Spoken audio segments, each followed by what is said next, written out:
Hello, Zipstrike Army. My name is JaCubAsAlways, your coach of the Green Bay Pikachus, and this is week number 5 of the APA. We're facing Dan, aka part of the Elite Four, and he's the GFX artist for the APA, so that's really cool.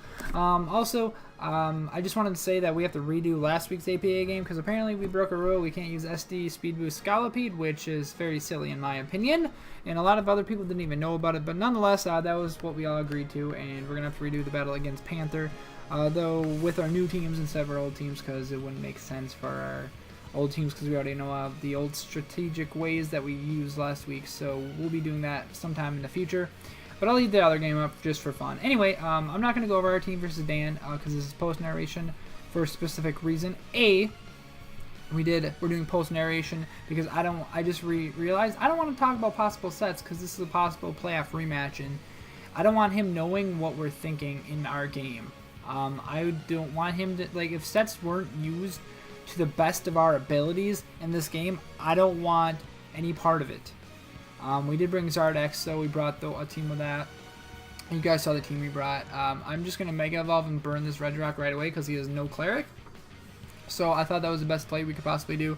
And if he's not offensive or anything, his moves are going to be doing nothing to us. As he just proceeds to go for Stealth Rock, even though we have a Rapid Spinner we brought, and we brought a default user, possibly in Mantine. And I thought he'd switch out for sure, but I'm just going to go right into Bisharp here because I didn't want to mess around at all. As he doubles into his Hitmonchan.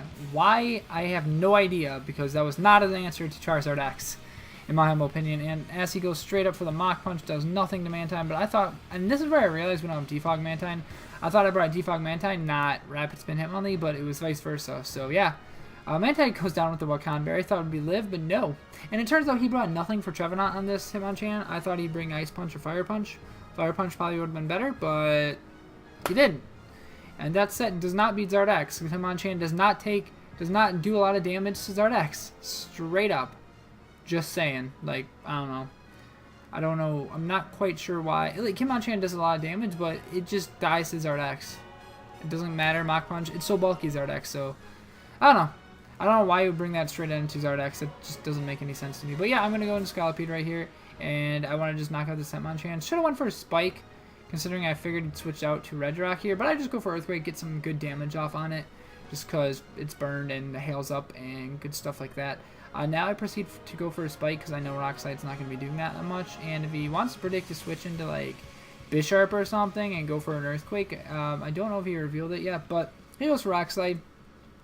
And I know this is the last turn of Hail, so I'm just going to Protect just to get some more burn damage off on that Red Rock.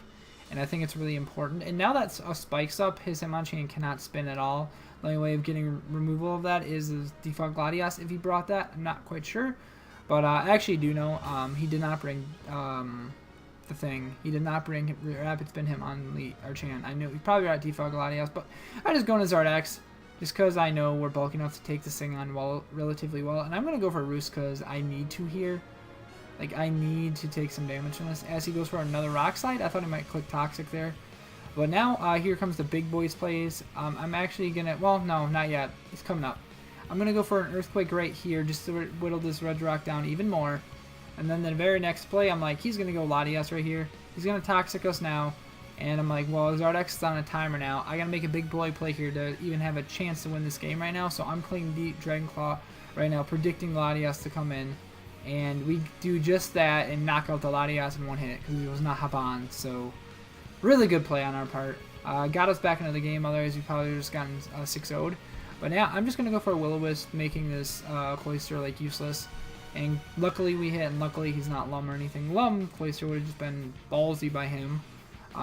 But yeah, that would have been good prep nonetheless. But either way, we're in good shape. He has the White Herb. I just got to let Charizard X go down here because we have no switch-ins.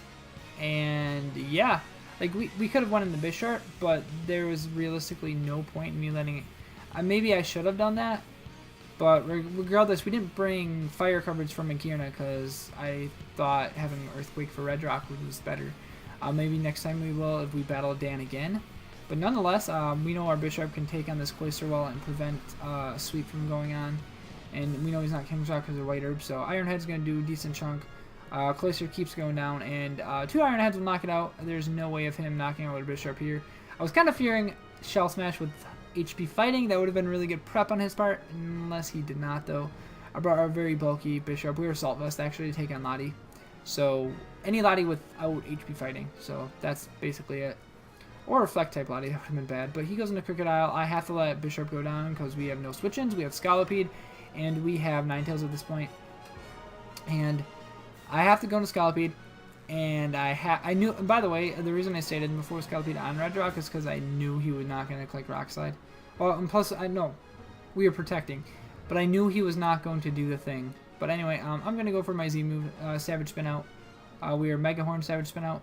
I didn't want to miss Mega Horn, so I ran this also for Lottie, so we could definitely kill it almost through the Tonga Berry if he was that.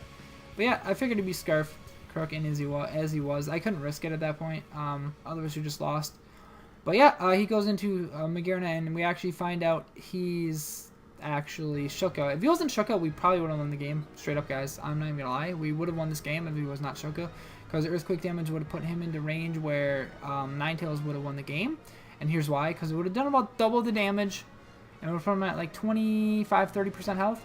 And after 2 hail damage, would have put him in the range of Moonblast because we are sub, so we would have guaranteed our victory in that sense because his Red Rock, which was not Assault Vest, was in range of Pixie Plate, Ninetales. But yeah, I don't want to reveal all my tricks of the trade in this matchup and what I was thinking team building because I might bring some stuff back for the rematch if we face Dan again. So I just wanted to let you all know. But anyways, ladies and gentlemen, Zubstrike Army, that will be the game versus Elite for Dan. Make sure you go check him out in the description down below, as well as the APA, Twitter, and YouTube. Have a great day. I love you all so very much. Adios, Zubstrike Army. Bye-bye.